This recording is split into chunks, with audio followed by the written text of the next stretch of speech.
الحمد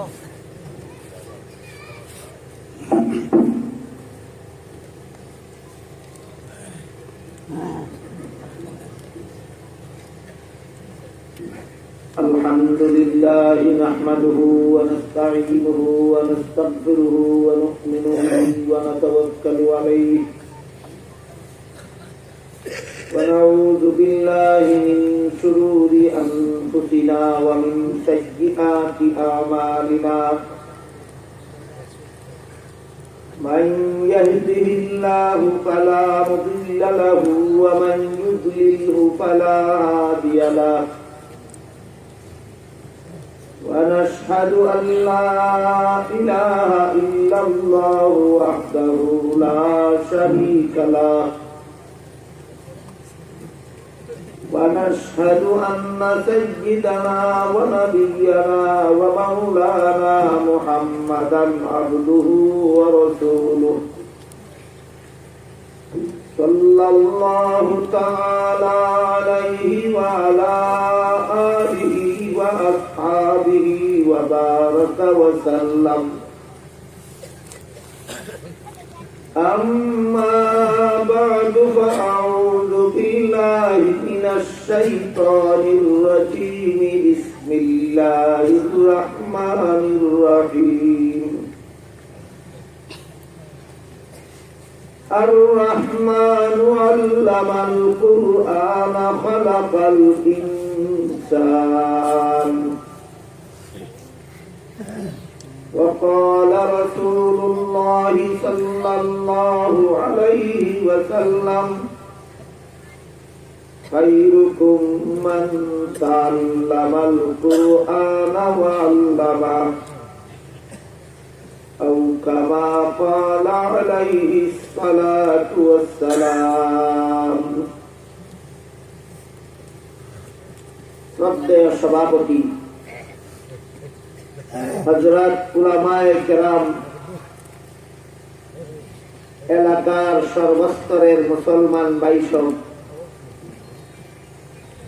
ও আমার পর্দানিশীন মা বোনেরা, আমি আশা করি আপনারা সবাই জানেন আজকের এই যে মুবারক সভায় আমরা যোগদান করলাম, এটা আপনাদের এই প্রতিষ্ঠিত নবীর ঘর এই নূতন মাদ্রাসার উদ্যোগে আয়োজিত। মসজিদকে আল্লাহর ঘর এবং মাদ্রাসাকে নবীর ঘর বলা হয়। মসজিদ আল্লাহর ঘর মানে আল্লাহর ইবাদতের ঘর,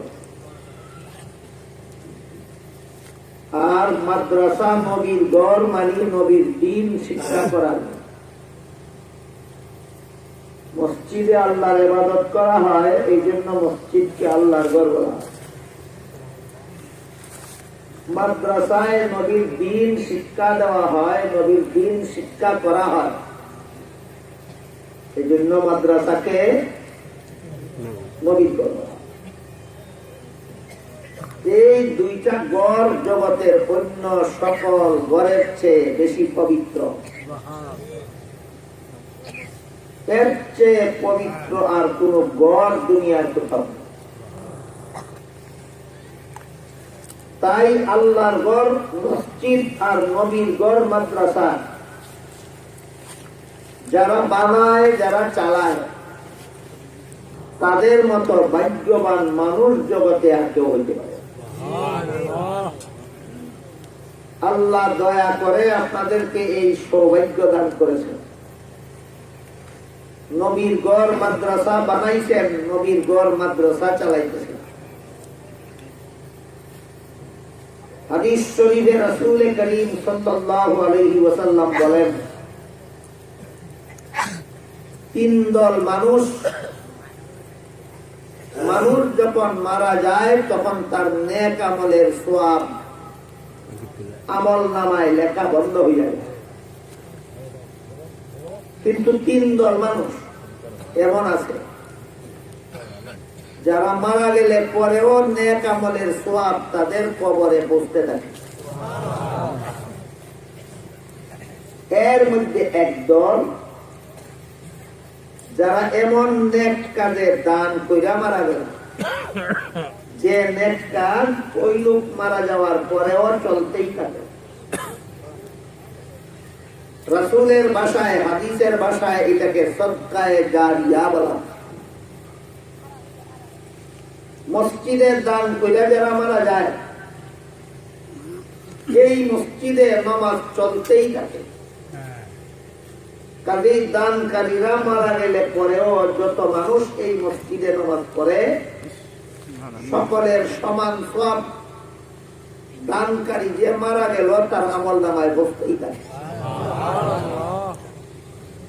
তেমনি ভাবে মাদ্রাসা বানাইয়া মাদ্রাসার কাজে দান করিয়া যারা মারা যায়, এই মাদ্রাসায় যত উস্তাদ কোরআন হাদিস পড়াইতে থাকেন, যতদিন পর্যন্ত যত ছাত্র কোরআন হাদিস পড়তে থাকে, সবে মিলে যে পরিমাণ সওয়াব পায়, দানকারীরা যে মারা যায় তাদের আমলনামায় তাদের সমান সওয়াব লেখা হইতেই থাকে। কাজেই এই দুইটা প্রতিষ্ঠান প্রতিষ্ঠা করা এবং চালানি অত্যন্ত ভাগ্যবানের কাজ।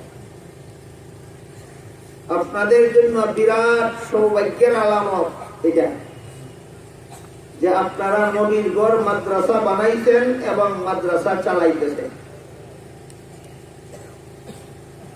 আপনারা দুনিয়ার থেকে বিদায় হইয়া যাওয়ার পরেও এই মাদ্রাসা যতদিন থাকবে, এই মাদ্রাসার সমস্ত লেখাপড়ার সওয়াব আপনাদের কবরে পৌঁছে যাবে।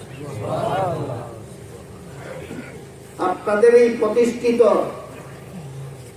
এই নবীর গড় মাদ্রাসার উদ্যোগে আয়োজিত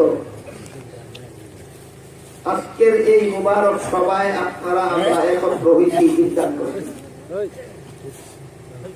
এই কারণে মাদ্রাসা শিক্ষা সম্পর্কে কিছু কথা আপনাদের খেদমতে আরজ করার আশায় আমি আল্লাহর পবিত্র কালামের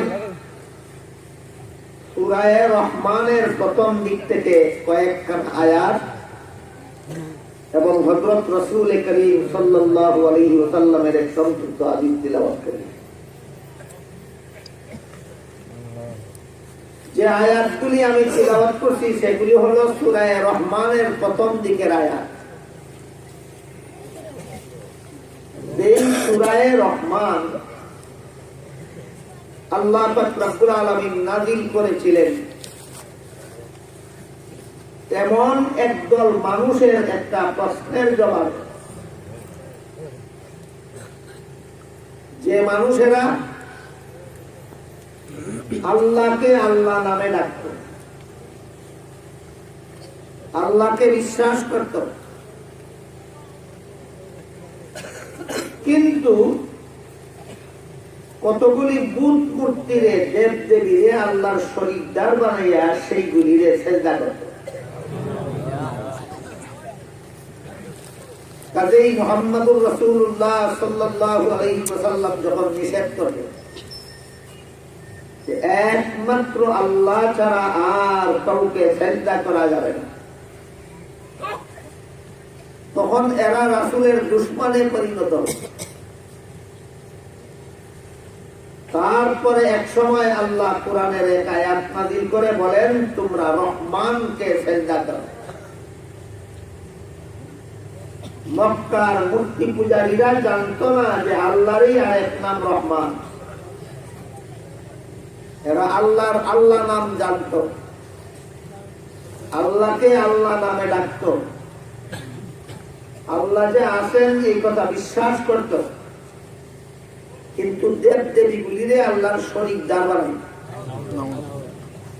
দেব দেবীদেরকেও সেজদা করত। কিন্তু এরা জানতো না যে আল্লাহরই আরেক নাম রহমান।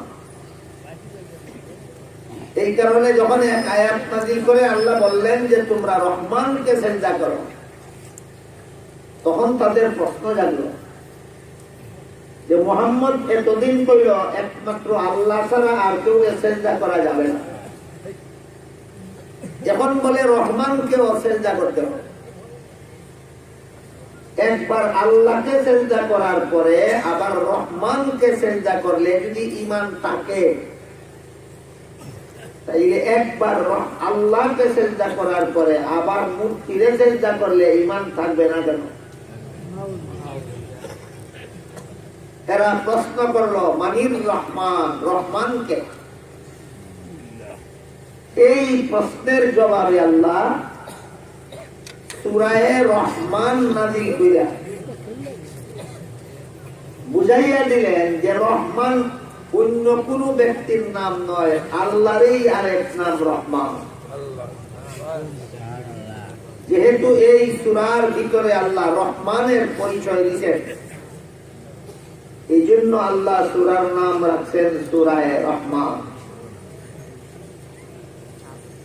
আল্লাহর নামগুলি সম্পর্কে আমাদের সাধারণ সমাজে কোনো আলোচনা হয় না বললেই চলে, যে কারণে আমাদের সমাজের সাধারণ মুসলমানদের আল্লাহর নাম সম্পর্কে পরিষ্কার কোনো ধারণা নাই। এক হাদিসে রাসূল করিম সাল্লাল্লাহু আলাইহি ওয়াসাল্লাম বলেন, আল্লাহর প্রসিদ্ধ নাম আছে ৯৯টা। সর্বমোট নাম না প্রসিদ্ধ? প্রসিদ্ধ। তাফসীরের কিতাবে লেখা আছে আল্লাহর অপ্রসিদ্ধ নাম আছে ১০,০০০-এর চেয়েও বেশি। সুবহানাল্লাহ। ১০,০০০-এর চেয়েও বেশি নাম আছে আল্লাহর অপ্রসিদ্ধ। আর প্রসিদ্ধ নাম আছে কতটা? ৯৯। এই ৯৯টা প্রসিদ্ধ নামের মধ্যে একটা মাত্র নাম আছে আল্লাহর সত্তাগত নাম, আর বাকি সবগুলি নাম হইল আল্লাহর গুণগত নাম। একটা নামে আল্লাহর সত্তা বুঝায়, আল্লাহর অস্তিত্ব বুঝায়, আর বাকি নামগুলির দ্বারা এক একটা নামের দ্বারা আল্লাহর এক একটা গুণ বুঝায়, এক একটা নামের দ্বারা এক একটা গুণ বুঝায়। যে নামের দ্বারা আল্লাহর সত্তা বুঝায় এই নামকে ইসমে জাত বলা হয়, আল্লাহর সত্তাগত নাম। এটা হলো একমাত্র আল্লাহ। আল্লাহর আল্লাহ নামটাই আল্লাহর সত্তা বুঝায়, আর যত নাম আছে সবগুলি নামে আল্লাহর এক একটা গুণ বুঝায়। বাকি সবগুলি নাম হইল আল্লাহর গুণগত নাম। বুঝে থাকতে বলেন সত্তাগত নাম কটা? নামটা হলো একমাত্র আল্লাহ, আর বাকি সবগুলি নাম হইল আল্লাহর গুণগত। এই গুণগত নামগুলি আবার দুই প্রকার। এক প্রকার নামে আল্লাহর একক গুণ বুঝায়, আরেক প্রকার নামে আল্লাহর ব্যাপক গুণ বুঝায়। এইগুলিরে পরিভাষাগত ভাবে সিফাতে খাসা আর সিফাতে আম্মা বলা। অর্থাৎ আল্লাহর এমন কোন গুণ আছে যে গুণগুলি শুধুমাত্র আল্লাহর মধ্যেই আছে, অন্য কারোর মধ্যে নাই। এগুলি হইল আল্লাহর একক গুণ। আর কিছু গুণ এমন আছে যা আল্লাহর মধ্যেও আছে, বান্দার মধ্যেও আছে, যদিও পরিমাণে ব্যস্ত। যেমন বান্দায়ও দেখে, আল্লাহও দেখে। দেখার গুণটা শুধু আল্লাহর মধ্যে আছে না বান্দার মধ্যে আছে? তবে দেখার গুণটা বান্দার মধ্যে থাকলেও আল্লাহর দেখায় আর বান্দার দেখায় কিন্তু বেশ কম আছে। আল্লাহর মধ্যে দেখার গুণ নিজস্ব, বান্দার মধ্যে দেখার গুণ আল্লাহর দান। আল্লাহ আমাদেরকে দেখার মতো গুণ দান করছেন, এই কারণে আমরা দেখি। আল্লাহর দেখার গুণটা কারো দান না নিজস্ব? আমাদের দেখার গুণটা নিজস্ব না আল্লাহর দান?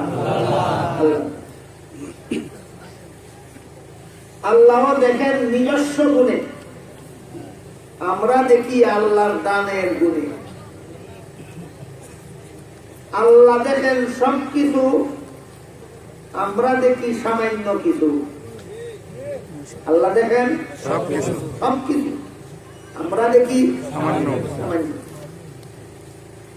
আল্লাহর দেখতে চোখ লাগে না, চক্ষুর দরকার। আমাদের দেখতে চোখের দরকার।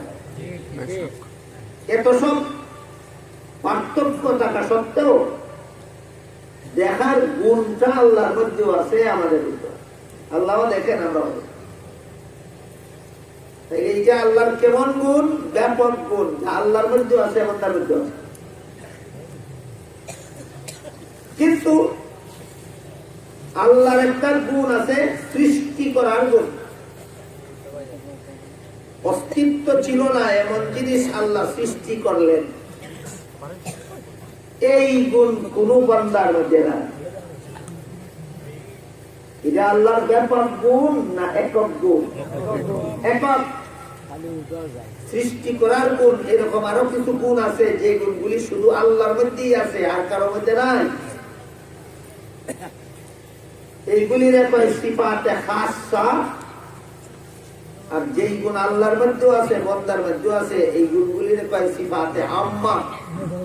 বাংলায় যেই গুণ আল্লাহর মধ্যে আছে আর কারোর মধ্যে নাই, এইগুলির একক গুণ। আর যেই গুণ আল্লাহর মধ্যে আছে, বন্দার মধ্যে আছে, সেইগুলির ব্যাপক গুণ। যে গুণগুলি শুধু আল্লাহর মধ্যে আছে আর কারোর মধ্যে নাই, এই গুণ যদি কেউ আরো কারোর মধ্যে আছে বলে বিশ্বাস করে, তাহলে আল্লাহর সাথে শিরিক হইয়া যায়। আল্লাহর সত্তার মতো আর কারো সত্তা আছে বিশ্বাস করলেও শিরিক হয়। আল্লাহর একক গুণ অন্য কারো মধ্যে আছে বিশ্বাস করলেও শিরিক হয়। শিরিক সম্পর্কে আল্লাহ কুরআনের আয়াতে বলেন, ইন্নাল্লাহা লা ইয়াগফিরু আন ইউশরাকা বিহি ওয়া ইয়াগফিরু মা দুনা যালিকা লিমান ইয়াশা। আল্লাহ পাক রব্বুল আলামিনের সাথে কেউ যদি শিরিক গুনাহ করে, একমাত্র আল্লাহ ছাড়া আর কোন সৃষ্টিকর্তা নাই, কেউ যদি বলে আরো একজন সৃষ্টিকর্তা আছে, আল্লাহর সাথে শরীকদার সাব্যস্ত করা হয়, এমন গুনাহ হয়। আল্লাহ বলেন এই গুনাহ আল্লাহ কখনো মাফ করবেন না।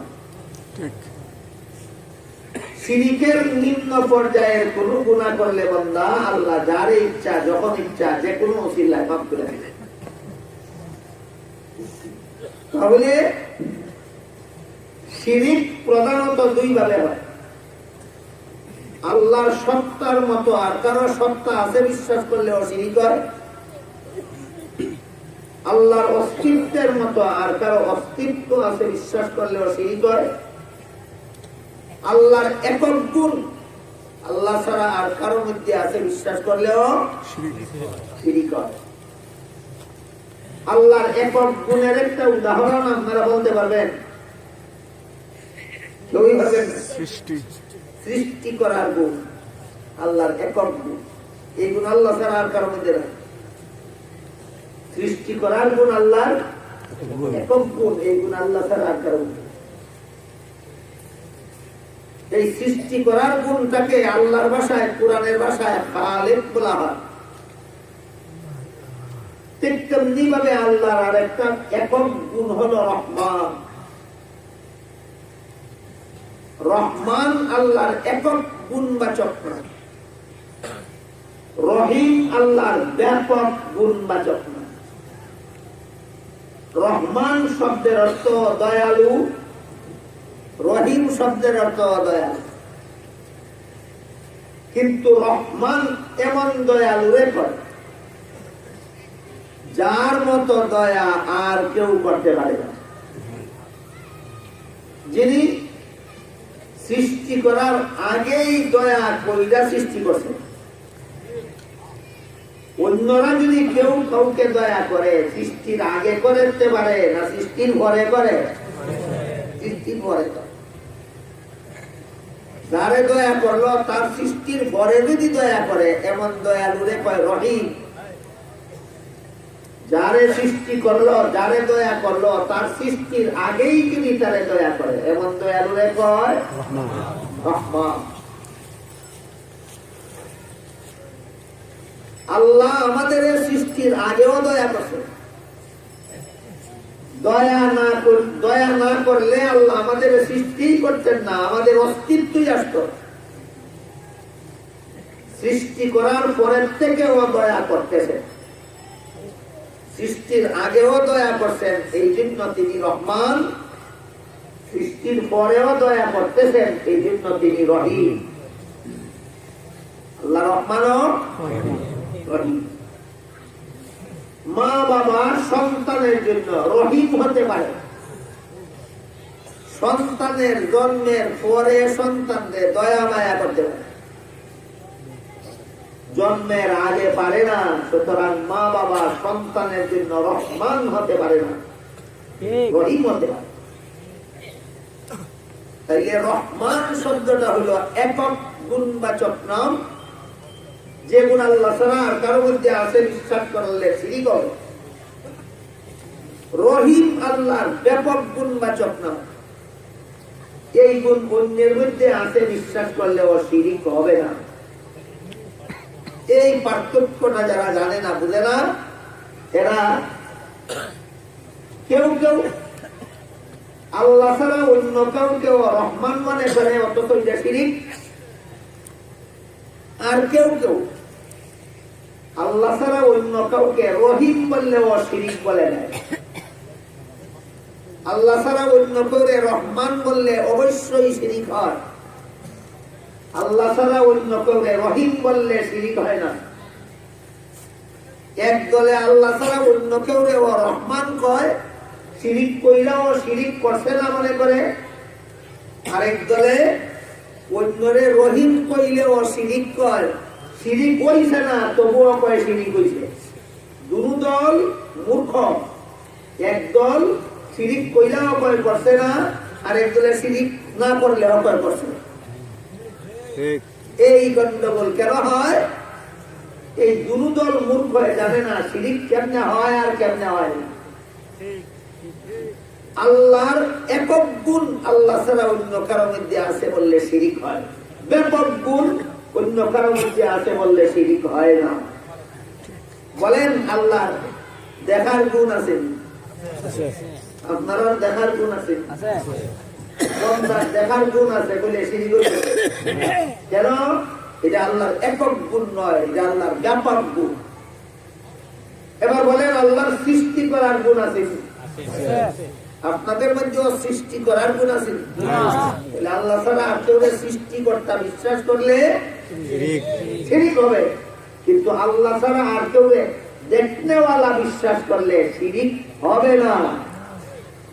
কেমনে শিরিক হয় আর কেমনে শিরিক হয় না জানে না, এমন ফতুয়াবাজি করে কয় শিরিক করছে।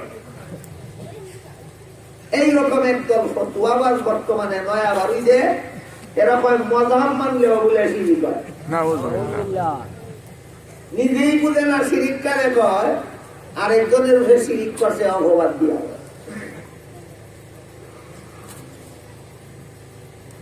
এই কথাগুলি সাধারণত আলোচনা হয় না। আমার মনে হয় আলেমরা এসব কথা আলোচনা করেন না কেন, এগুলি কঠিন। সাধারণ মানুষের বুঝবো না, বুঝতো না, ডরাইয়া মনে হয় আলোচনা। কিন্তু আমি দেখতেছি এখন আর না করলে চলে না, কারণ এক দলে যেভাবে শিরিক হয় এইভাবে শিরিক কইরাও কয় শিরিক করছে না, আরেক দলে যেভাবে শিরিক হয় না এইভাবে করলেও কয় শিরিক করছে। যেমন আল্লাহ পাক রব্বুল আলামিন পবিত্র কোরআনে লেখা আছে বলে, কুল লা ইয়ালামু মান ফিস সামাওয়াতি ওয়াল আরদিল গায়বা ইল্লাল্লাহ। আপনি ঘোষণা করে দিন আসমান জমিনের কোন বাসিন্দাই গায়েব জানে না একমাত্র আল্লাহ ছাড়া। তাহলে গায়েব জানা আল্লাহর কেমন গুণ? একক। এখন কয় রসুলেও গায়েব জানেন, আল্লাহর একক গুণ অন্যের মধ্যে আছে কইলে কি শিরিক কইলেও কয় আমরা সুন্নি, পরে শিরিক আর দাবি করে কেন? বুঝে না শিরিক হয় কেমনে আর শিরিক হয় না কেন? না বুঝার কারণে আপনারা এবার জাল ভাষা বড় সহজ। এদের জাল থেকে আপনাদেরকে রক্ষা করার জন্য আলোচনাটা কঠিন হইলেও আমি মনে করি আলোচনাটা হওয়া দরকার।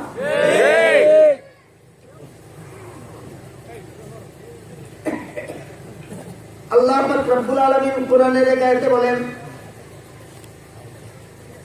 ওয়ামা কুনতা লাদাইহিম ইয ইউলকুনা আকলামাহুম আইয়ুহুম ইয়াকফুলু মারইয়ামা ওয়ামা কুনতা লাদাইহিম ইয ইয়াখতাসিমুন। হে রাসূল কারীম সাল্লাল্লাহু আলাইহি ওয়াসাল্লাম, ঈসা আলাইহিস সালামের মা মরিয়ম যখন জন্ম হয়েছিলেন তখন মরিয়মের অভিভাবক সাব্যস্ত করার জন্য তারা একটা লটারি দিয়েছিল। লটারির ঘটনার বিবরণ দিয়ে আল্লাহ বলেন, হে রাসূল কারীম সাল্লাল্লাহু আলাইহি ওয়াসাল্লাম, যদি আপনি হাজির নাজির হইতেন, ঘটনা ক্ষেত্রে নিজেই থাকতেন, নিজেই দেখতেন, আপনি হাজির নাজির না, এই জন্য আমি কোরআনের আয়াত নাজিল করে আপনাকে ঘটনা জানাই দিলাম। আল্লাহ রসুলের হাজির নাজির হ্যাঁ করতেন না হাজির নাজির না করতেন? এরপরও রসুলের হাজির নাজির ভয় আর এটা ঠিক না, এটা রসুলের তাদি।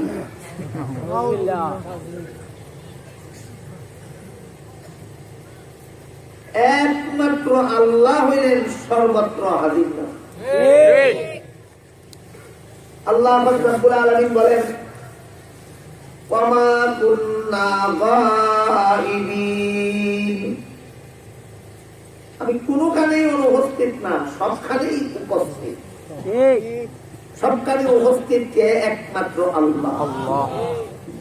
সুতরাং আল্লাহ ছাড়া আর কেউ হাজির নাজির কইলে শিরিক হয়। লামাযাবিরা আল্লাহরে হাজির নাজির কইলেও হয়, এটা বলে শিরিক হয়। এই কারণে কইছি, এক দলের শিরিক কইলেও হয় শিরিক হইছে না, আরেক দলের শিরিক না করলেও হয় শিরিক হইছে। বিদাতীরা শিরিক কইলেও হয় শিরিক হইছে না, আল্লাহ মাযাবিরা শিরিক না করলেও হয় শিরিক হইছে। কোন দল গণ্ড মূর্খ, একটা দলেও শিরিকের সীমা রেখা জানে না, শিরিকের পরিপূর্ণ সংজ্ঞা জানে না, শিরিকের কমপ্লিট ডেফিনেশন জানে না।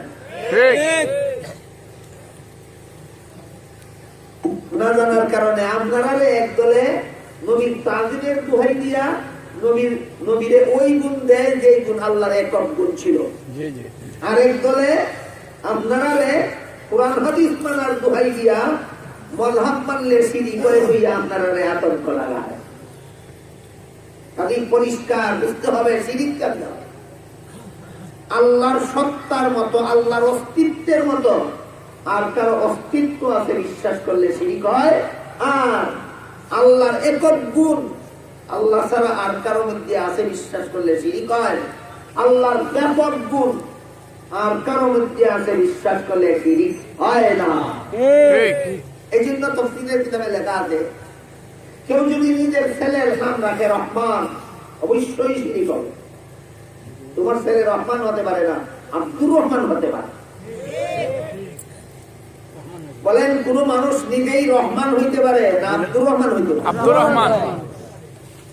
আর কেউ যদি নিজের ছেলের নাম রাখে রহিম, তাইলে শিরিক হবে না, কারণ রহিম হইল আল্লাহর ব্যাপক গুণবাচক নাম, রহমান হইল আল্লাহর একক গুণবাচক নাম।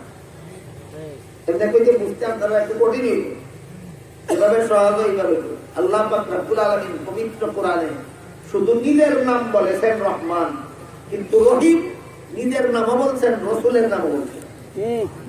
কোরআনে আল্লাহ নিজের নামও বলছেন রহিম, রসুলের নামও বলছেন রহিম। আল্লাহর নামও রহিম, রসুলের নামও রহিম। তাহলে রসুলকে আল্লাহর শরীকদার সাব্যস্ত করা হইল কিনা?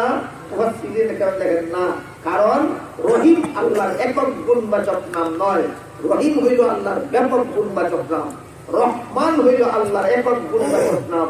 কাজেই কুরআনের কোন আয়াতে আল্লাহ শুধু নিজের নামে রহমান ব্যবহার করছেন, রসুলের নামে রহমান, আল্লাহ ছাড়া আর কারো নামে আল্লাহ রহমান শব্দ ব্যবহার করছেন।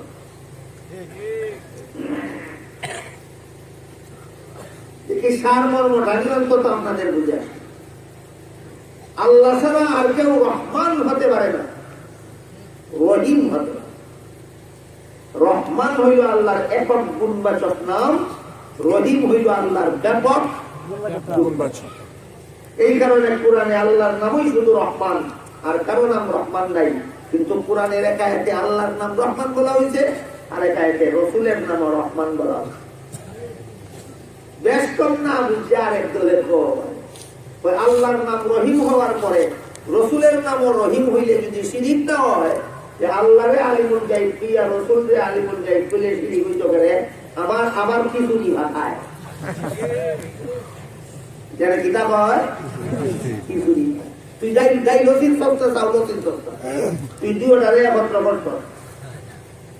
আল্লাহ আলিমুল গায়ব আর কেউ আলিমুল গায়ব পেলে শিরিক হইব, আল্লাহ রহমান আর কেউ রহমান করলে শিরিক হইব, আল্লাহ খালিক আর কেউ খালিক করলে শিরিক হইব, আল্লাহ রহিম আর কেউ রহিম করলে শিরিক হইত না, আল্লাহ রাউফ আর কেউ রাউফ করলে শিরিক হইত না, আল্লাহ করিম আর কেউ করিম করলে শিরিক হইত না। বেশ কম আছে না? বেশ কম না? কথা যখন কঠিন বুঝতে আপনার কষ্ট হয়, একটা কিচ্ছা বলতে বুঝতে নি সহজ হয়েছে। এক বেলায় 7 বারের বাংলা নাম জানেন আপনারা? নি জানেন? উর্দু 7 বারের নাম জানেন। গেছে একজন উর্দু জাননেওয়ালার কাছে, গিয়া ভাই আমারে 7 বারের উর্দু নাম শিখিয়ে দিন, আমি বাংলাটা জানি। উনি জিজ্ঞাসা করলো, তুমি 7 বারের বাংলা নাম যেতাম আমারে কও, যেবারের থেকে 3 বাংলা নাম কইবা, এইবারের থেকে আমি উর্দু বারের নাম পেয়ে। আমি 7 বারের বাংলা নাম জানি, শনিবার, রবিবার, সোমবার, মঙ্গলবার, বুধবার, বৃহস্পতিবার, শুক্রবার। কোনবার থেকে আরম্ভ করছে? উনি কয় উর্দু 7 বারের নাম হইল ওই শনিবার থেকে। ওই শনিচার খালি বুঝছেন, শনিচার বুঝছি বুঝছি বুঝছি বুঝছি, আল্লাহ তো না বলে কিতা বুঝছো? শনিচর, রবিচর, সোমচর, মঙ্গলচর, বুধচর, বিশুচর, শুক্রচর। আমি একটা বলতে 2-7টা বুঝলে গেছে। শনির ঘরে চর লাগাই দিলে যদি শনিবারের উর্দু নাম হইয়া যায়, রবির ঘরে চর লাগাই দিলে রবির উর্দু নাম হইয়া যাবো। দেখতে বুঝছে নই না? বেশ কম আছে। ওইটা নেট গেল নই বুঝছে, একটা তালে তালে আরেকটা বুঝছে।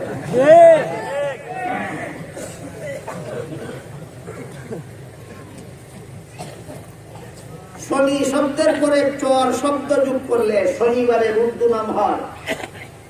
রবি শব্দের পরে চর শব্দ লাগাইলে রবিবারের উর্দু নাম হয় না। আল্লাহরে রহমান কইয়া অন্য কেউরে রহমান কইলে শিরিক হয়, আল্লাহরে রহিম কইয়া নবীরে রহিম কইলে শিরিক হয় না। শনিবারে আর রবিবারে এক তালো বেশ কম আছে। এই বেশ কমটা আপনারা না জানার কারণে দুরু দলে আপনারা ভাষা ভাষা। এক দলে আলিমুল গায়ব পেয়া নবীরে নবীর তাজিম করার দোহাই দেয়, আর এক দলে আপনারা মযহাব মানলে এটারে অশিরিক করে। মযহাব মানার নাম শিরিক নয়, আল্লাহর একক গুণে গায়রুল্লাহকে শরীকদার সাব্যস্ত করার নাম শিরিক। এই বিষয়ে আজকে মতো পর্যন্তই থাকে। মূর্তি পূজারীরা, মক্কার মূর্তি পূজারীরা মুহাম্মদুর রাসূলুল্লাহ সাল্লাল্লাহু আলাইহি ওয়াসাল্লামকে জিজ্ঞাসা করলো, মানির রহমান, এতদিন কইছো একমাত্র আল্লাহ ছাড়া আর কেউ সেজদা করা যাবে না, আজকে কইতেছো রহমান রে সেজদা করা যাবে। রহমান আবার একবার আল্লাহরে সেজদা করিয়া আবার দেবতারে সেজদা করলে যদি ঈমান থাকে না, একবার আল্লাহরে সেজদা করিয়া আবার রহমানরে সেজদা করলে ঈমান থাকে কেমনে? প্রশ্ন জাগলো কেন? এরা জানতো না যে আল্লাহরই আরেক নাম রহমান।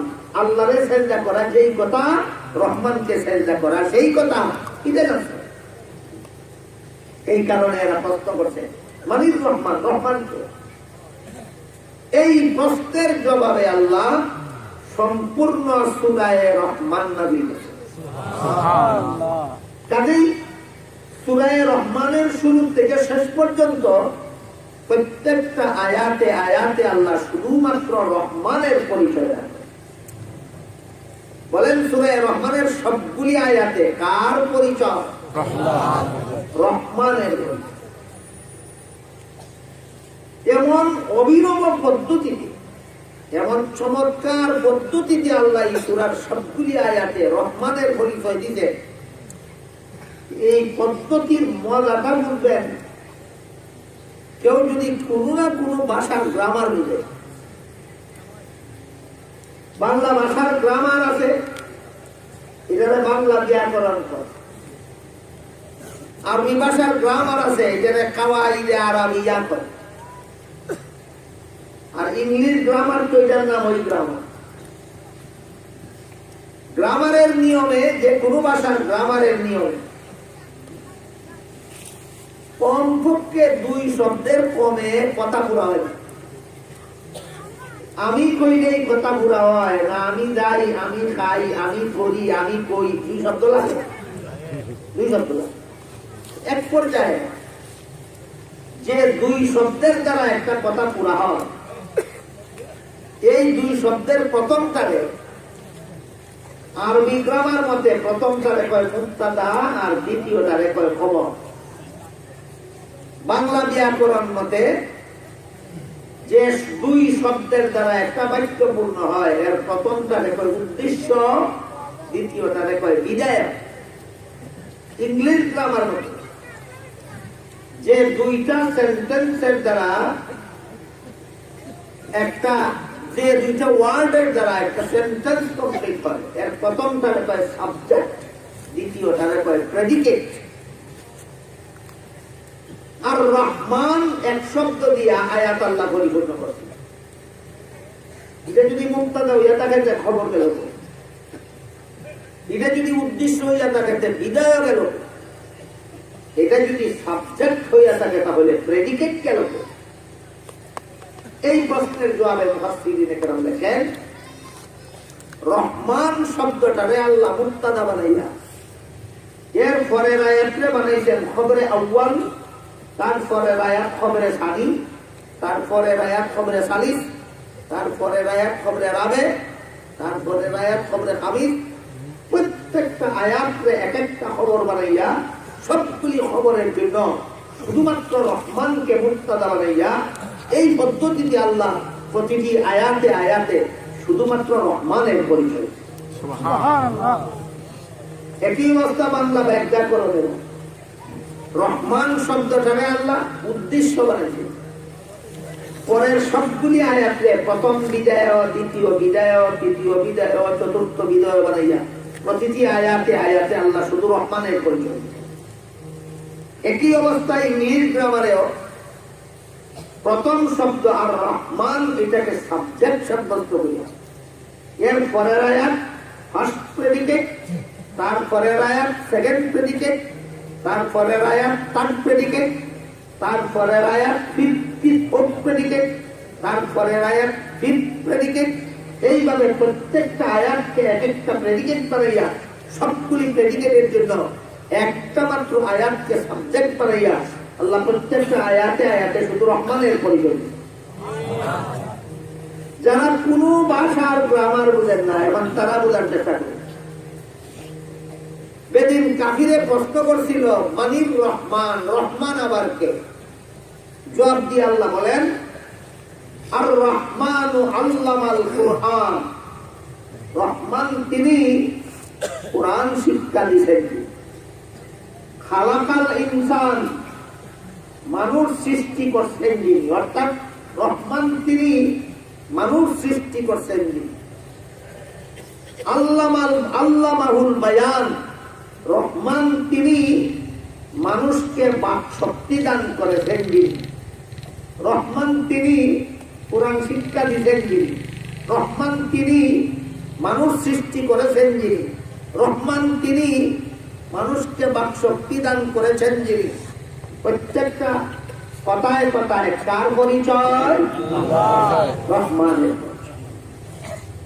এই চমৎকার পদ্ধতিতে আল্লাহ সূরার শুরু থেকে শেষ পর্যন্ত শুধুমাত্র রহমানের পরিচয় দিলেন। কেন? এই মূর্তি পূজারীদের প্রশ্নটাই ছিল রহমান আবার কে? আল্লাহ বলেন একটা একটা পূজা সিন্যাদা রহমানকে। এর মধ্যে এই সূরার শুরু থেকে শেষ পর্যন্ত সবগুলি আয়াতে আল্লাহ রহমানের পরিচয় দিতে গিয়া সর্বপ্রথম যে পরিচয় আসবে এটা হলো আর রহমান আল্লামাল কুরআন। রহমান তিনি কুরআন শিক্ষা দিতেন। এইটা হলো মানুষ জাতির প্রতি আল্লাহর সবচেয়ে বড় দয়া। মানুষ জাতির প্রতি আল্লাহর সবচেয়ে বড় দয়া, যেই দয়াটা করছেন সকলের আগে বলছেন রহমান তিনি কুরআন শিক্ষা দিয়েছেন। কুরআন শিক্ষাটা সবচেয়ে বড় দয়া। আল্লাহ মানুষকে যত রকমের দয়া করেছেন, যত রকমের নিয়ামত দান করেছেন, যত রকমের সুখ শান্তি দান করেছেন, সবগুলির চেয়ে সর্বশ্রেষ্ঠ দয়া হলো আল্লাহর মানুষকে যে কুরআন শিক্ষা দিয়েছেন। এটা হলো মানুষের প্রতি সবচেয়ে বড় দয়া। কিন্তু আপনাদের বোঝার দরকার কিভাবে। আল্লাহ বলেন আর রহমানু আল্লামাল কুরআন খালাকাল ইনসান। দয়াল আল্লাহ কুরআন শিক্ষা দিয়েছেন যে এটা সবচেয়ে বড় দয়া কেমনে হলো? কারণ কুরআন শিক্ষার ছোঁয়া পাইলেই আদম সন্তান মানুষ হয়। কুরআন শিক্ষার ছোঁয়া যারা পাইছে না, কুরআন শিক্ষার পরশ যাদের অন্তরে লাগছে না, এরা আদমের বংশে জন্ম হইয়াও মানুষ হইতে পারে না, হায়ওয়ান জানোয়ার হইয়া যায়। কোরআন শিক্ষার দ্বারা আদম সন্তান কি হয়? মানুষ হয়। কোরআন শিক্ষা না পাইলে আদম সন্তান মানুষ হইতে পারে না, হায়ওয়ান জানোয়ার হইয়া যায়। বুঝে থাকতে বলেন মানুষের প্রতি আল্লাহ সবচেয়ে বড় দয়া করতাম কোরআন। আল্লাহ কোরআন শিক্ষা দিয়েছেন তোমাদেরকে, এটা তোমাদের প্রতি আল্লাহ সবচেয়ে বড় দয়া। এই কারণে মুফাসসিরিনে কেরাম তাফসীরের কিতাবে লিখছেন আদম আলাইহিস সালাম থেকে নিয়ে ঈসা আলাইহিস সালাম পর্যন্ত সমস্ত নবী রাসূলগণের কাছে আল্লাহ যেসব আসমানী কিতাব নাযিল করেছেন, সর্বমোট 103টা আসমানী কিতাব ঈসা আলাইহিস সালাম পর্যন্ত আল্লাহ নাযিল করেছেন। বলেন আদম আলাইহিস সালামের পর থেকে ঈসা আলাইহিস সালাম পর্যন্ত সর্বমোট কতটা আসমানী কিতাব নাযিল হয়েছে? 103টা।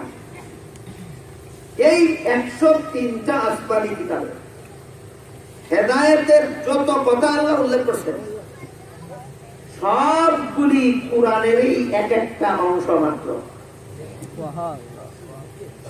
কুরআন বহির্ভূত কোন কথা মৌলিক ভাবে ইনজিলে নাই, তাওরাতে নাই, জাবুরে নাই, পূর্ববর্তী কোন আসমানি কিতাবে নাই। পূর্ববর্তী আসমানি কিতাবগুলিতে যা কিছু আছে, হেদায়েতের যত কথা আছে সবগুলি কুরআনেরই অংশ।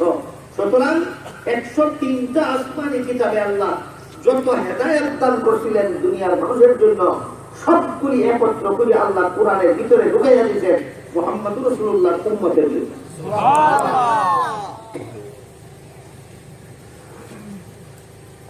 কুরআন লইয়া কতটা আসমানি কিতাব হইল?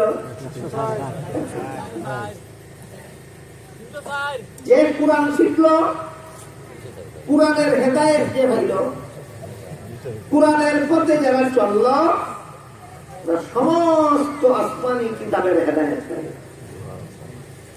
কুরআনের হেদায়েত যে বর্জন করলো, সমস্ত আসমানি কিতাবের হেদায়েত করল। এরপর গেল পূর্ববর্তী যুগের যারাই আগেকার আমলের আগের যুগের যে কোন নবীর যে কোন উম্মতে নবীর অনুসরণ করছে, কুরআনেরই হেদায়েত। কারণ অন্যান্য নবীর কাছে আসমানি যে কিতাব নাযিল হয়েছে ওইগুলি কুরআনেরই হেদায়েতের একটা অংশ। তারাও কুরআনের পরশ পাইয়াই মানুষ হয়েছে। যখন বুঝে থাকতে পারেন আগের আমলের মুসলমান উম্মতেরা, ইমানদার মানুষেরা কোন কিতাবের হেদায়েত পাইয়া মানুষ হচ্ছে? কুরআনের হেদায়েত থেকে। তাওরাত কিতাবের হেদায়েত যারা গ্রহণ করছে না, মানুষ হইতে পারছে না, জানোয়ার হয়ে গেছে। জাবুর কিতাবের হেদায়েত যারা গ্রহণ করছে না, মানুষ হইতে পারছে না, জানোয়ার হয়ে গেছে। ইনজিল কিতাবের হেদায়েত যারা গ্রহণ করছে না, মানুষ হইতে পারছে না, জানোয়ার হয়ে গেছে। ওই কথাগুলি আপনাদের জন্য বোঝা সময় সাপেক্ষ ব্যাপার হবে এবং একটু কঠিন হবে। কুরআনের ব্যাপারে আমি বলবো ইনশাআল্লাহ, আপনারা সহজে বুঝবেন। কুরআন পূর্ববর্তী আসমানি কিতাবের হেদায়েতগুলি যেমন ভাবে কুরআনের অংশ ছিল, ওইগুলি মানলেও এরা মানুষ হতে পারছে। ঠিক তেমনি ভাবে কিয়ামত পর্যন্ত যারা সরাসরি কোন মাদ্রাসায় কুরআন শিক্ষা গ্রহণ করে না, মাদ্রাসায় ভর্তি হয় না, লেখাপড়া করে না, সরাসরি কুরআন শিখে না, কিন্তু কুরআন শিক্ষার পরশ পাইছে, কুরআনে যেটারে হালাল কইছে এটারে হালাল বিশ্বাস করছে, কুরআনে যেটারে হারাম কইছে এটারে হারাম বিশ্বাস করছে, মাইনা করছে। এরা স্কুলে পড়লেও, কলেজে পড়লেও, ভার্সিটিতে পড়লেও, জীবনভর গৃহস্থী করলেও, জীবনভর ব্যবসা করলেও, জীবনভর চাকরি করলেও, জীবনভর সংসার চালাইলেও, মাদ্রাসার বারান্দায় কোনদিন বারানা দিলেও, যেহেতু কোরআনের হালাল রে হালাল মানছে, কোরআনের হারাম রে হারাম মানছে, এরাও আল্লাহর কাছে মানুষের মতো মানুষ গণ্য হয়ে যায়।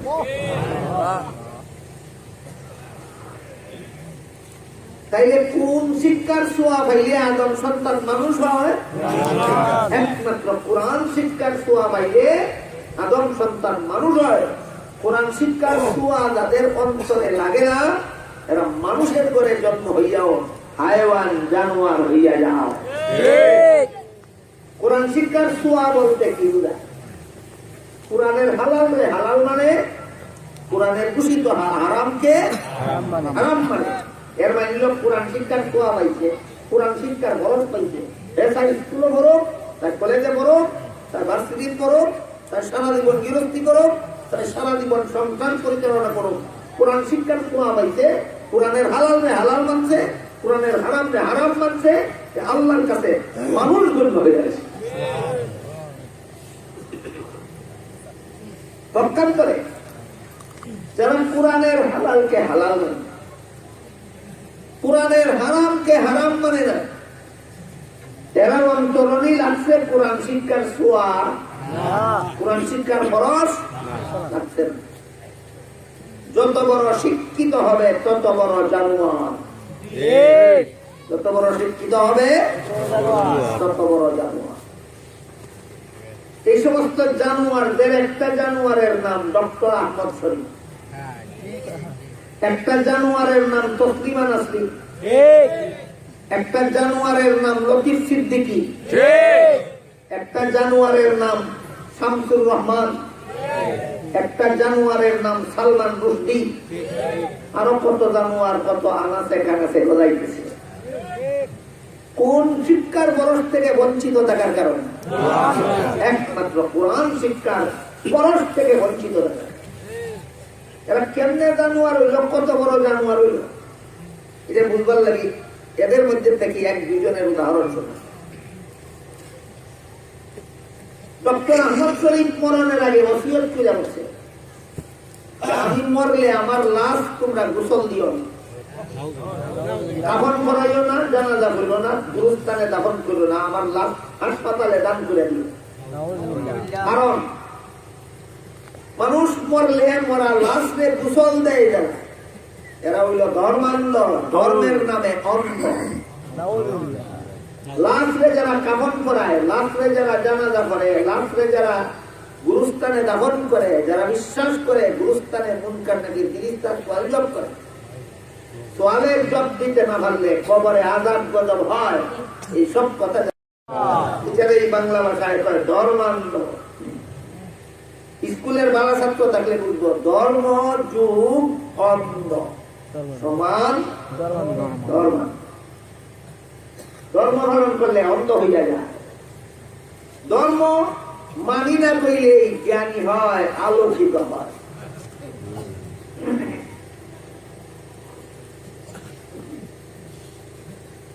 এই ধর্মান্ধ শব্দটা আজকাল পত্র পত্রিকায় ব্যবহার করেওয়ালা পণ্ডিতের অভাব নাই। স্মরণ রাখবেন, এই ধর্মান্ধ শব্দটাই হলো একটা নাস্তিকের শব্দ। যারা ব্যবহার করে সবগুলি নাস্তিকের দালাল।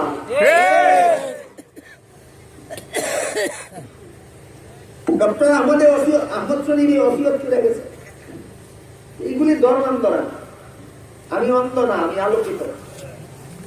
আমার লাশ গোসল দিও না, আমার লাশ কাপড় করাইও না, আমার লাশ জানাজা করো না, গুরুস্থানে দাফন করো, হাসপাতালে দান করে দিও।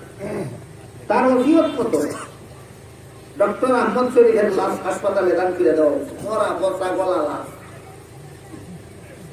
গোসল নাই, কাপড় নাই, জানাজা নাই, দাফন নাই। আমি আপনারা কুত্তা মরলে কেউ গোসল নেই, কাপন ভরায়, জানাজা করেনি, গুরুস্থানও দাফন করবি। কুত্তা মরলেও গোসল নাই, আহমদ শরীফ পড়লেও গোসল নাই। কুত্তা মরলেও কাপন নাই, আহমদ শরীফ পড়লেও কাপন নাই। কুত্তা মরলেও জানাজা নাই, আহমদ শরীফ পড়লেও জানাজা নাই। কুত্তা মরলেও গুরুস্থান নাই, আহমদ শরীফ পড়লেও গুরুস্থান নাই। দুই কুত্তায় বেশ কম কথা। একটা 2 চিঙ্গা কুত্তা আর একটা 4 চিঙ্গা কুত্তা। শিক্ষার অভাবে কুত্তা হইছে না কোরআন শিক্ষার ছোঁয়া লাগার অভাবে? শিক্ষার অভাবে কমা চিন্তা, কম শিক্ষায় ডক্টর হইছে বলেন? কুত্তা হইছে শিক্ষার অভাবে না কোরআন শিক্ষার অভাবে? এই জন্য আল্লাহ বলেন আর রহমান আল্লামাল কোরআন খালাকাল ইনসান। আল্লাহ তোমরা যে কোরআন শিখাইছেন, এই জৈল মানুষ হওয়ার পর কোরআন শিখাইয়া তোমরা মানুষ বানাইছেন, এটা হলো তোমাদের প্রতি আল্লাহ সবচেয়ে বড় দয়া। আহমদ শরীফ মানুষ হইল না জানোয়ার? শিক্ষার অভাবে না কোরআন শিক্ষার অভাবে? তাহলে মানুষ গড়ার শিক্ষা একমাত্র কোরআন শিক্ষা। কোরআন শিক্ষার ছোঁয়া যাদের অন্তরে লাগবে না, যত বড় শিক্ষিত হবে আহমদ শরীফের মতো তত বড় জানোয়ার হতে বাধ্য। এখন শোনেন তসলিমা নাসরিনের কথা। এটা লেখছে এক বইয়ের মধ্যে, আমার পেট আমার শরীরের অঙ্গ, আমার স্বামীর শরীরের অঙ্গ নয়।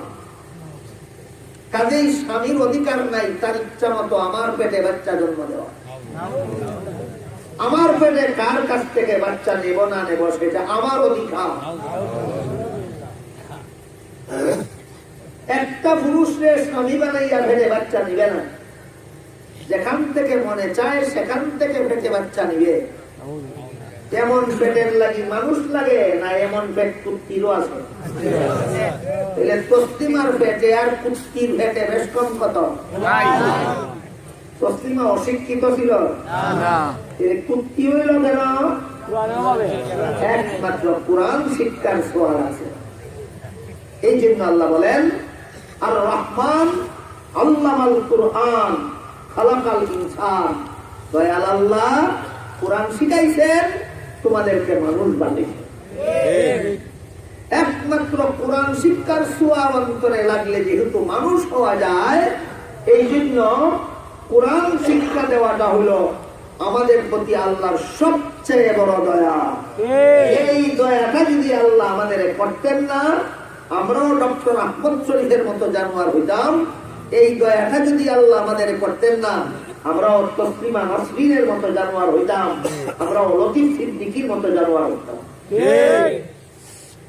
বলেন কোন শিক্ষার দ্বারা আদম সন্তান মানুষ হতে পারে? একমাত্র কোরআন শিক্ষা। কোরআন শিক্ষার ছোঁয়া না লাগলে যত বড় শিক্ষিত হবে তত বড় জানোয়ার হতে পারে। ঠিক। এই কথাটা আর দুইটা উদাহরণ দিয়ে আজকের মতো কথা শেষ করার চেষ্টা করি।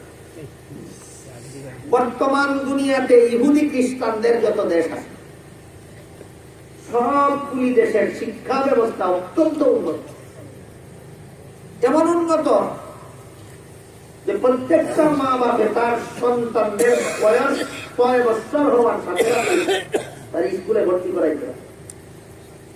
একটানা 17 বছর বয়স পর্যন্ত লেখাপড়া চালাই যেতে হবে। কোন মা বাবা যদি তার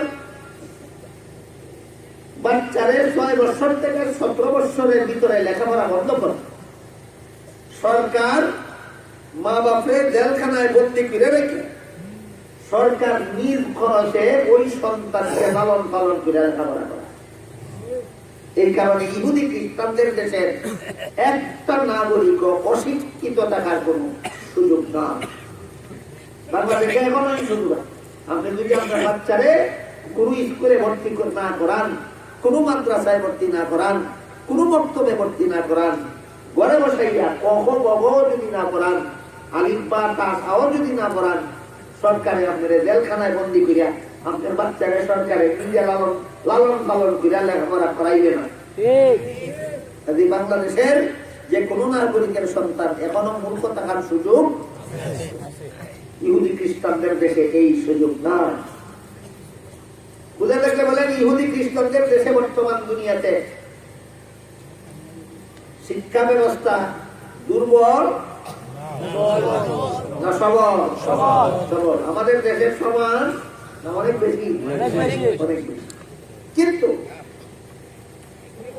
ইহুদি বর্তমান দুনিয়ার ইহুদি খ্রিস্টানদের দেশের সমস্ত মানুষের সন্তান, সমস্ত 70-100 জন্ম হওয়ার পরে যে জন্ম নিবন্ধন হয়, জন্ম তারিখের রেজিস্ট্রি হয় সরকারি অফিসে, একটা সন্তানের জন্ম নিবন্ধন বাবার নামে হয় না, সবগুলি সন্তানের জন্ম নিবন্ধন মায়ের নামে হয়। সন্তানের জন্ম নিবন্ধন তার বাবার নামে হয় না মায়ের নামে হয়? মায়ের নামে। কারণ সন্তানের বাপ চিনা বড় কঠিন ব্যাপার, অনেক ক্ষেত্রে অসম্ভব। কোন সন্তানের বাপকে চিনার কোন উপায় নাই, কারণ তাদের দেশে বিয়া ছাড়া সন্তান জন্ম দেওয়া হারাম নয়। এটা একমাত্র কোরআন মানে যে দেশের মানুষ, যত দেশের মানুষের কোরআন মানে তত দেশে বিয়া ছাড়া সন্তান জন্ম দেওয়া হারাম। ইহুদি খ্রিস্টানের দেশের মানুষের কোরআন মানে সুতরাং তারা দেশ বিয়া ছাড়া সন্তান জন্ম দেওয়া হারাম নয়। বিয়া ছাড়াই যে কোন নারী যে কোন রাত্রে যে কোন পুরুষের সাথে রাত কাটানির অবাধ সুযোগ আছে। এইটার নাম ওই তাদের দেশের সমান অধিকার। আমরা যে সব আন্দোলন আরম্ভ হয়েছে, যদি আপনারা এই সমান অধিকার আন্দোলন আজকে মেনে নেন, কালকের থেকে ওদের বাচ্চা যেমন হাইওয়ান জানোয়ারের মতো জন্ম হয়, আপনাদের বাচ্চাও হাইওয়ান জানোয়ারের মতো জন্ম হয়। এই আন্দোলনটা যারা চালাইছে এরাই চায় যে সন্তান জন্ম দেওয়ার জন্য বিয়ার অপেক্ষা করবে, কিন্তু এই কথাটা খুললে বলতে পারে না, কারণ এই দেশের কোন মুসলমানে মানবে না। এই কারণে আসল কথা খুললে কয় না, খালি কয় সমান অধিকার চাই। আসল কথা কয় না, খালি কয় সমান অধিকার চাই। যারা যারা সমান অধিকার চাও, আল্লাহ তো পুরুষকে অধিকার দিতে বউ সাজ্জা রাখা দিতে না। পুরুষের সমান অধিকার যখন নারীরা পক্ষ থেকে চাও, তোমরা বউরে আরো 3 বেটার করে বিয়া দেও না করে, সমান অধিকার চাওতে দেও না করে। যে সমস্ত নারীরা পায় পুরুষের সমান অধিকার চাই, 1 বেটার করে বইয়া বিশেষ করে আরো 3 বেটার করে যাস না করে। এরাও বিচ্ছে বুঝে যে সমান অধিকার আসল উদ্দেশ্য না, আসল উদ্দেশ্য হল ইহুদি খ্রিস্টানদের মতো নারী পুরুষে বদমাইশ বানানির আন্দোলন।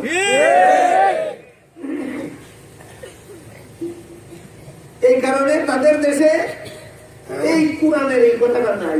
বিয়া ছাড়া সন্তান জন্ম দেওয়া হারাম কথাটা তার উদ্দেশ্য নাই।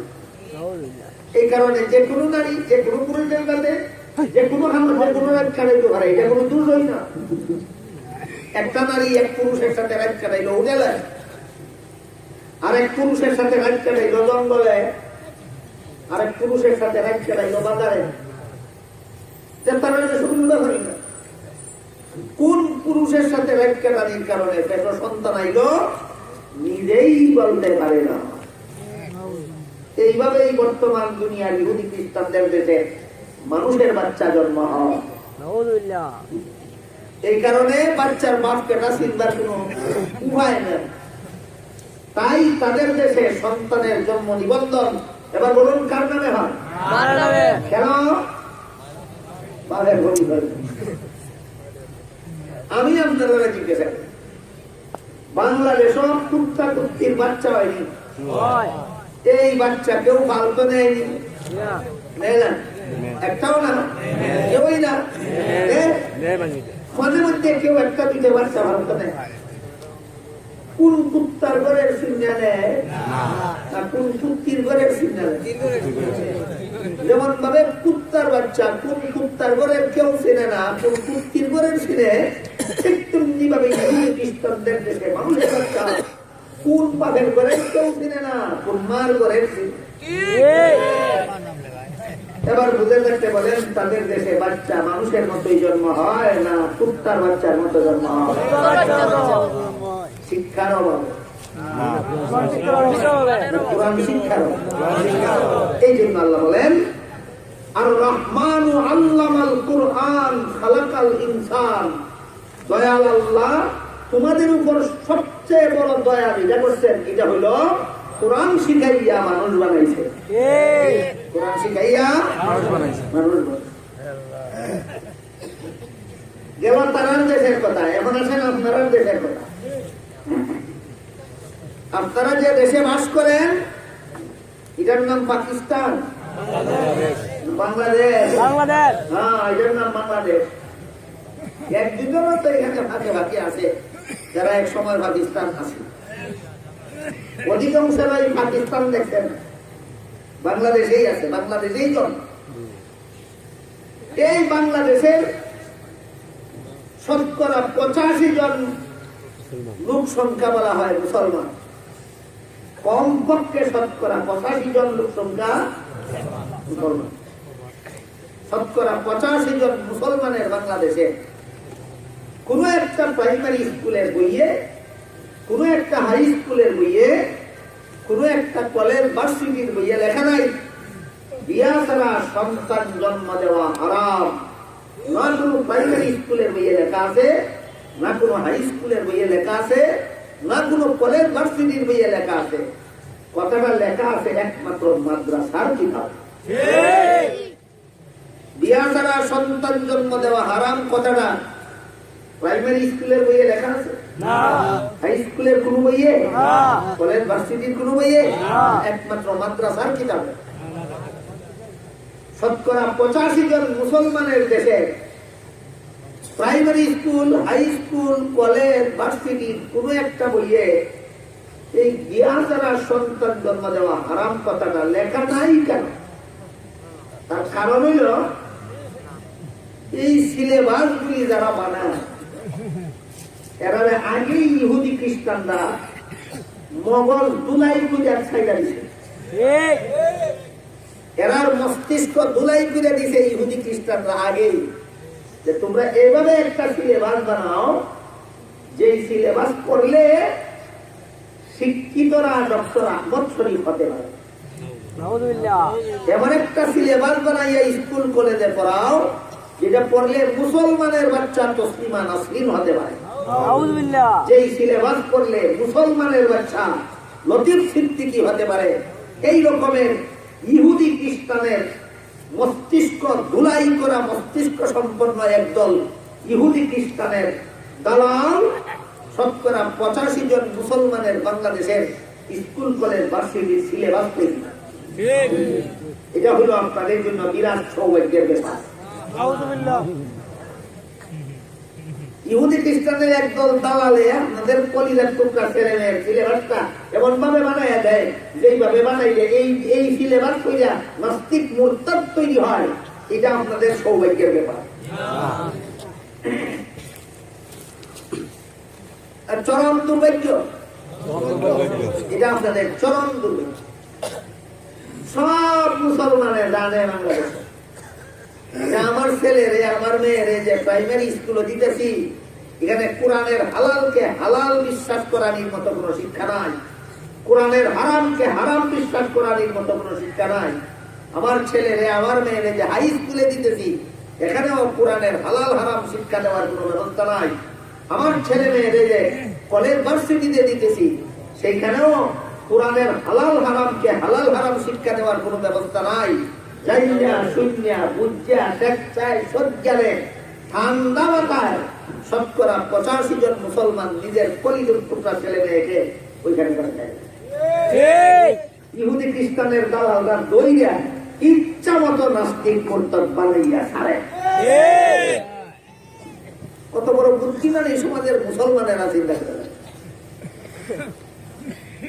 অথচ হাদিস শরীফে আল্লাহ রাসূল বলেন, তলাবুল ইলমি ফরিদাতুন আলা কুল্লি মুসলিম। হালাল হারাম জানার মতো, কলেমা কালাম জানার মতো, উযু গোসল জানার মতো, পাটনা পাঠ জানার মতো, নমাজ বন্দেগী জানার মতো ইলম শিক্ষা করা সমস্ত মুসলমান নারী পুরুষের উপর ফরজ। কতজনের উপর? শুধু মাদ্রাসার ছাত্র ছাত্রীদের উপর? সমস্ত মুসলমান। তোমার ছেলে অত মুসলমান, তোমার মেয়ে অত মুসলমান, কলেমা কালাম না শিখাইয়া, উযু গোসল না শিখাইয়া, পাটনা পাঠ না শিখাইয়া, নমাজ বন্দেগী না শিখাইয়া স্কুলে যে পাঠাইছ, বিয়া ছাড়া সন্তান জন্ম দেওয়া হারাম শিখাইব নি? তাহলে জানোয়ার বানানির লাগি স্যার তোকে আগে মানুষ বানাইয়া পরে যাবো। মাদ্রাসায় অন্তত মাদ্রাসার পাঠশালাটা পড়াইয়াছে, স্কুলে দিলে অত আর কোনদিন নাস্তিক হইত না, আর কোনদিন মুরতাদ হইত না, আর কোনদিন তসলিমা হইত না, আর কোনদিন লতিফ সিদ্দিকী হইত না। মাদ্রাসার পাঠশালাটা পড়াইয়া এরপরে স্কুলে ভাড়াইয়া যাও, সে জীবনে আর কোনদিন নাস্তিক মুরতাদ হবে না। এগুলি কে বুঝাইবো এই দেশে? কারে বুঝাইবো? ওগুলোই তো বুঝের বেলায় সারে কিনা, বুঝের বেলায় বাংলাদেশ এটা বলোই সাড়ে তিন। আল্লাহ পাক রব্বুল আলামিন পবিত্র কোরআনে আয়াতে বলে, ইয়া আইয়ুহাল্লাযীনা আমানু কু আনফুসাকুম ওয়া আহলিকুম নারান ওয়া কুদুহান নাসু ওয়াল হিজারা। ও ঈমানদারেরা, তোমরা নিজেরাও জাহান্নাম থেকে বাঁচো, ছেলে মেয়েকেও জাহান্নাম থেকে বাঁচাও। কি নির্দেশ দিয়েছেন আল্লাহ?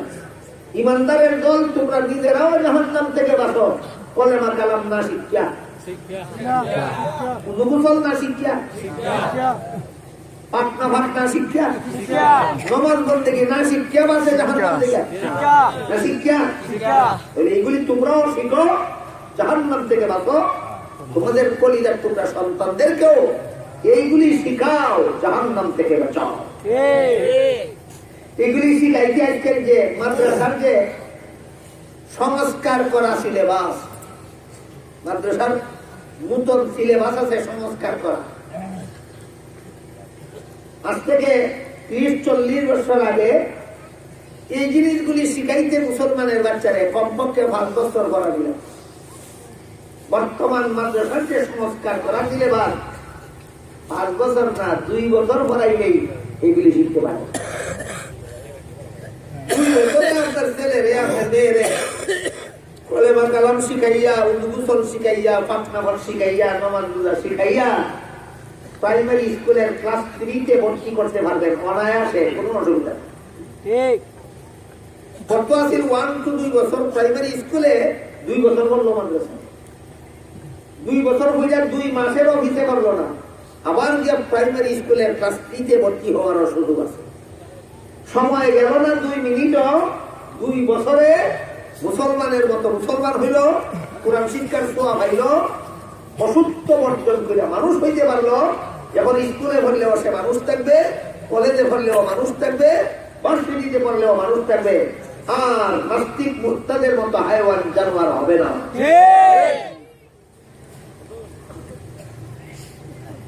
বুঝলেন তো এতক্ষণে যে আমাদের দেশের স্কুল কলেজে কোরআনের হালালকে হালাল জানার মতো কোন শিক্ষা ব্যবস্থা নাই, কোরআনের হারামকে হারাম জানার মতো কোন শিক্ষা ব্যবস্থা নাই। তারপরেও আপনাদের দেশের কোরআন শিক্ষা প্রতিষ্ঠান মাদ্রাসা থাকার কারণে স্কুল কলেজ ভার্সিটির উপরই মাদ্রাসার কি পরিমাণ প্রতিক্রিয়া, কি পরিমাণ অ্যাকশন স্কুল কলেজ ভার্সিটিগুলির উপর হয়েছে, এর একটা খতিয়ান আমি আপনাদের সামনে তুলে ধরি 2-3 মিনিটে।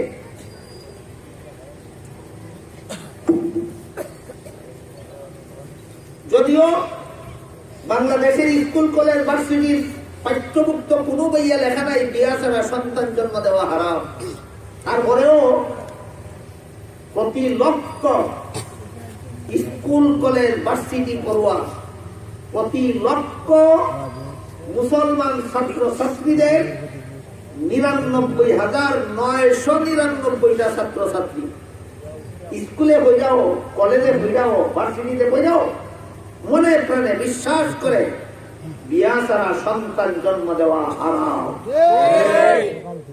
প্রতি লক্ষ ছাত্র ছাত্রীদের 99,999টা ছাত্র ছাত্রী মনে প্রাণে এই কথাটা বিশ্বাস করে। পাইছে কই প্রাইমারি স্কুলের বইয়ে, পাইছে কই হাই স্কুলের বইয়ে, পাইছে কই কলেজ ভার্সিটির বইয়ে, না মাদ্রাসা শিক্ষার আলো লাগছে তাদের অন্তরে, মাদ্রাসা শিক্ষার আলো লাগছে। স্কুলে বইয়া ইয়াও বিয়া ছাড়া সন্তান জন্ম দেওয়ার চেষ্টা করে না, কলেজ পাস করে আইসাও বিয়া ছাড়া সন্তান জন্ম দেওয়ার চেষ্টা করে না, ভার্সিটি পাস করে আইসাও বিয়া ছাড়া সন্তান জন্ম দেওয়ার চেষ্টা করে না, বিয়ার মাধ্যমে হালাল উপায়ে সন্তান জন্ম দেওয়ার চেষ্টা করে। কলেজ শিক্ষার খরচ, ভার্সিটি শিক্ষার খরচ একমাত্র কোরআন শিক্ষার খরচ, একমাত্র কোরআন শিক্ষার খরচ। আপনাদের দেশে এখনো মাদ্রাসা আছে, এখানে কলেজ ভার্সিটির ছাত্র ছাত্রীও বিয়া ছাড়া সন্তান জন্ম দেওয়া হারাম বিশ্বাস করে। ইহুদি খ্রিস্টানদের দেশে সন্তানেরা বিয়া ছাড়া সন্তান জন্ম দেওয়া হারাম বিশ্বাস করে না। তারা করে না কেন? মাদ্রাসা শিক্ষায় বিশ্বাসী নয়। এরা করে কেন? মাদ্রাসা শিক্ষায় বিশ্বাসী। সুতরাং মাদ্রাসা শিক্ষা ছাড়া, কোরআন শিক্ষা ছাড়া মানব সন্তানকে মানুষ বানানোর মতো আর কোন শিক্ষা দুনিয়াতে নয়। এই কারণে আল্লাহ কোরআনে বলেন, আর রহমান আল্লামাল কুরআন খালাকাল ইনসান, দয়াল আল্লাহ তোমাদের প্রতি সবচেয়ে বড় যে দয়াটা করেছেন সেটা হলো কোরআন শিক্ষার পরশ দিয়া তোমাদেরকে মানুষ বানিয়েছেন। এই জন্য হাদিস শরীফে আল্লাহ রাসূল বলেন, খায়রুকুম মান তাআল্লামাল কুরআন ওয়া আল্লামা, তোমাদের মধ্যে যারা কোরআন শিখে আর কোরআন শিখায় তারা সর্বশ্রেষ্ঠ মানুষ। শ্রেষ্ঠ মানুষ কারা? কোরআন শিখে যারা। শ্রেষ্ঠ মানুষ কারা? কোরআন শিখায় যারা। কারণ কোরআন শিক্ষার ছোঁয়া লাগলেই মানুষ হয়, কোরআন শিক্ষার ছোঁয়া না লাগলে জানোয়ার হইয়া যায়। আশা করি আমার কথা আগাগোড়া বুঝে থাকলে আপনারা অবশ্যই বুঝতে পারছেন যে মাদ্রাসা সমাজ থাকলে কি হবে, না থাকলে কি হবে। ইহুদি খ্রিস্টানদের সমাজে মাদ্রাসা নাই, শিক্ষিত হইয়াও জানোয়ার। বাংলাদেশে মাদ্রাসা আছে, অশিক্ষিত হইয়াও মানুষ। বাংলাদেশের অধিকাংশ অশিক্ষিতরাও মানুষ। মাদ্রাসা থাকার কারণে ইহুদি খ্রিস্টানদের দেশে অধিকাংশরা শিক্ষিত হইয়াও জানোয়ার, মাদ্রাসা না থাকার কারণে। তারা দেশ মাদ্রাসা না থাকার কারণে মানুষের কোনো জানোয়ার জন্ম হয়। এই দেশে মাদ্রাসা থাকার কারণে অশিক্ষিতদের পরেও মানুষ জন্ম হয়। কাজেই আপনারা যে মাদ্রাসা প্রতিষ্ঠা করছেন, যে বড় দুর্ভাগ্যের ব্যাপার। না ভাগ্যবান ছাড়া কারো এই তৌফিক হইতে পারে না যে আপনাদের বিরাট বড় সৌভাগ্যের ব্যাপার। নবীর ঘর মাদ্রাসা প্রতিষ্ঠা করছেন, বিরাট বড় সৌভাগ্যের ব্যাপার। আগেই গেছি মাদ্রাসা প্রতিষ্ঠার সময়, পরিচালনার সময় যার যে পরিমাণ সামর্থ্য আছে এক বেটার ভাস টেকা দেওয়ার সামর্থ্য আছে, এক বেটার একটা ইট দেওয়ার সামর্থ্য আছে, একজনের একদের যার যার সামর্থ্য মতো যদি শরীর থাকতে পারে, যতদিন পর্যন্ত এখানে কোরআন শিক্ষা দেওয়া হবে, যতদিন পর্যন্ত এখানে হাদিস শিক্ষা দেওয়া হবে, যত ছাত্র শিখব, যত উস্তাদে শিখাইব, সবে মিললে যে পরিমাণ সওয়াব, যারা শরীর রয়েছে এদের কবরে পৌঁছতে থাকবে কি আমার পর্যন্ত সেই পরিমাণ সওয়াব। কেউ মনে চাইনি এই সরকারে দাঁড়িয়ে একটু শরীর হইবার মনে চায়, বুঝতে থাকতে বলেন মনে চায়। কি পরিমাণ ক্ষতি হইব 5টা দেখাইয়া শরীর থাকলে নয় মাদ্রাসা, কি পরিমাণ ক্ষতি হবে 1 বস্তা সিমেন্ট দিয়া শরীর থাকলে মাদ্রাসা, কি পরিমাণ ক্ষতি হবে 1000 ইট দিয়া শরীর থাকলে, কি পরিমাণ লস হবে 1 টন রড দিয়া শরীর থাকলে। আমরা বুঝিনি আপনারা ক্ষতি হবে না বিরাট লাভ? এত বড় লাভ জগতে আর হইতে পারে না। দেখি আপনারা মনে চাইলে একটু প্রমাণ দিচ্ছেন নাকি যে আমরা শরীর থাকি, যতদিন পর্যন্ত কিয়ামত পর্যন্ত কোরআন শিক্ষা চলবে, আমরা কবর দিয়া সব পাইতে পারি, সব কায়ে দাঁড়িয়ে